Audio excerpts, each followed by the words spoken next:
अमित शाह के आवास पर थोड़ी देर में महायुति की बैठक।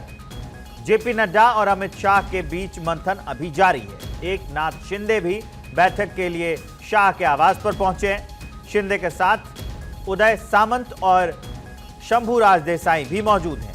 तो बड़ी अपडेट हम आपको दे रहे हैं। महाराष्ट्र में सरकार गठन की कवायद तेज हो गई है और उसी को लेकर महायुति की थोड़ी देर में बैठक होगी। फिलहाल एक बैठक चल रही है जिसमें जेपी नड्डा और अमित शाह हैं, वो दोनों आपस में बातचीत कर रहे हैं। एकनाथ शिंदे बैठक के लिए शाह के आवास पर पहुंच गए हैं और ये बैठक काफी अहम है क्योंकि इसमें बड़ी घोषणाएं हो सकती हैं। बैठक की अपडेट क्या है? अक्षय राय मेरे सहयोगी जुड़ गए हैं मेरे साथ लाइव, वो इस खबर को देंगे विस्तार और बताएंगे क्या अपडेट है बैठक की। अक्षय,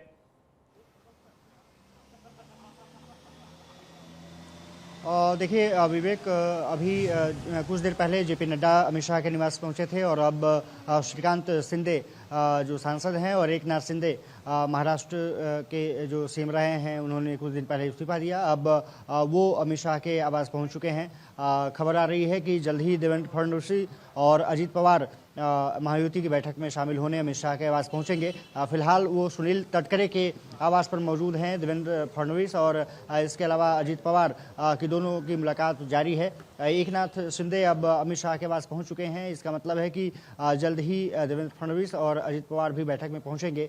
आज का बैठक काफ़ी महत्वपूर्ण हो जाती है क्योंकि महाराष्ट्र में ये माना जा रहा है कि 2 तारीख तक सरकार गठन हो जाएगी। संभावना ये जताई जा रही है कि 2 तारीख को शपथ ग्रहण समारोह हो सकता है। उससे पहले ये बैठक काफ़ी महत्वपूर्ण मानी जा रही है क्योंकि एकनाथ शिंदे और अजित पवार ने, हालांकि दोनों ने बात कह दी है कि वो प्रधानमंत्री नरेंद्र मोदी या अमित शाह जो भी फैसला लेंगे उनके साथ फैसले के साथ हैं। लेकिन ये माना जा रहा है कि जो महत्वपूर्ण मंत्रालय हैं, खास करके गृह विभाग, वो ज़रूर कोशिश करेंगे कि एकनाथ शिंदे अपनी पार्टी शिवसेना में रहे और अजित पवार भी कोशिश करेंगे कि गृह मंत्रालय पर उनकी नज़र बनी रहे।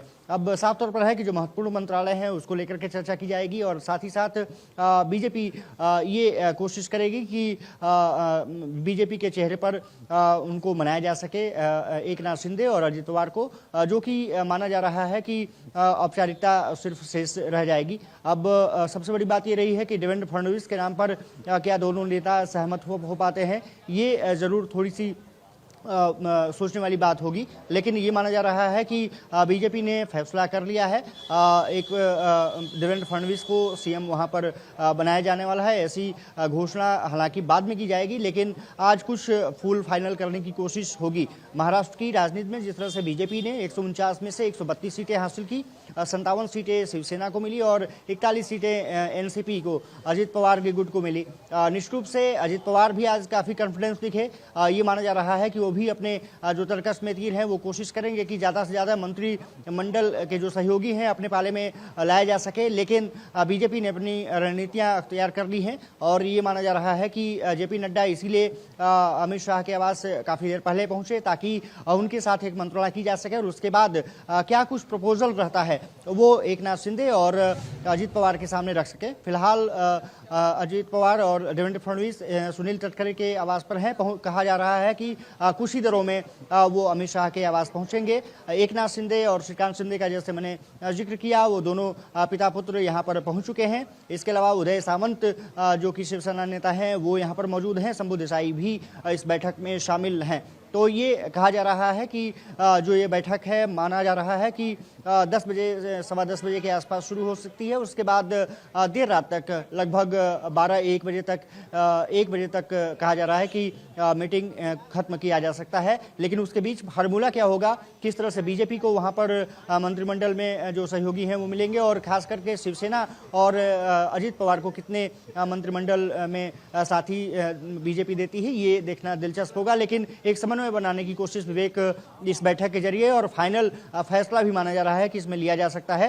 हालांकि मुंबई, महाराष्ट्र में ये कहा जा रहा है कि जो विधायकों की जो बैठक होगी, विधायक दल का जो नेता चुना जाएगा वो मुंबई में चुना जाएगा और वहीं पर घोषणा होगी। लेकिन ये है कि आज फाइनल फैसला कर लिया जाएगा कि महाराष्ट्र में क्या कुछ होने जा रहा है। अक्षय, जो आप बता रहे हैं और जो हम देख रहे हैं और दर्शकों को दिखा रहे हैं कि सबसे बड़ी पार्टी बीजेपी, देवेंद्र फडणवीस का नाम लगभग तय माना जा रहा है। एकनाथ शिंदे आते, वो कहते हैं कि बीजेपी अपना मुख्यमंत्री बना ले।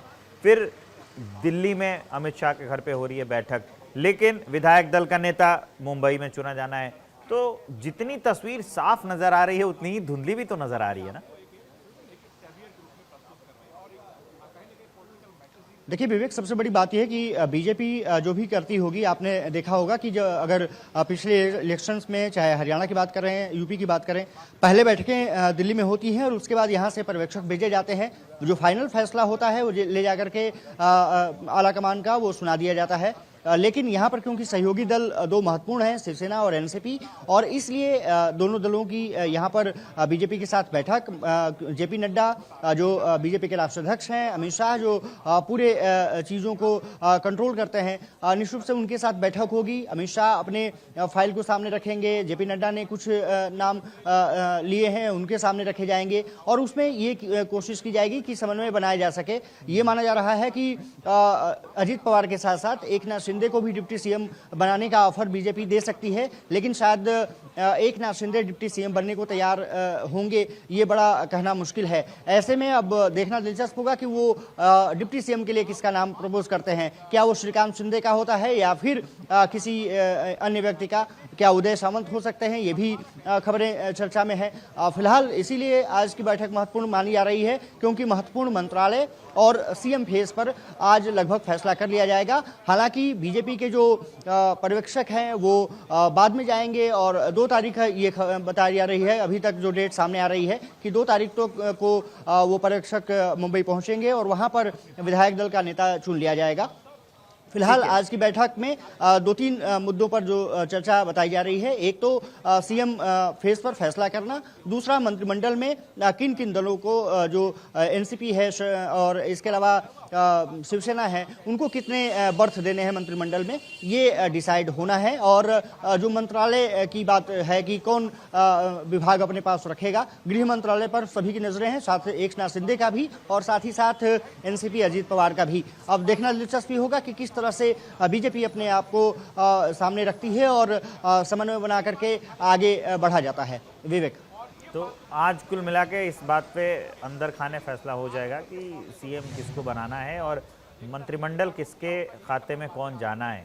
आपको नहीं लगता कि 3 दल हैं, उसमें मुख्यमंत्री होगा, बीजेपी का सबसे बड़ी पार्टी भी ये है, लेकिन ये जो नई शिवसेना है शिंदे की, या फिर जो ये है क्या कहते हैं, जो दूसरी पार्टियां अजीत पवार की एनसीपी है, तो अजीत पवार के हाँ, तो मंत्रिमंडल को लेकर क्या खींचतान दिखेगी?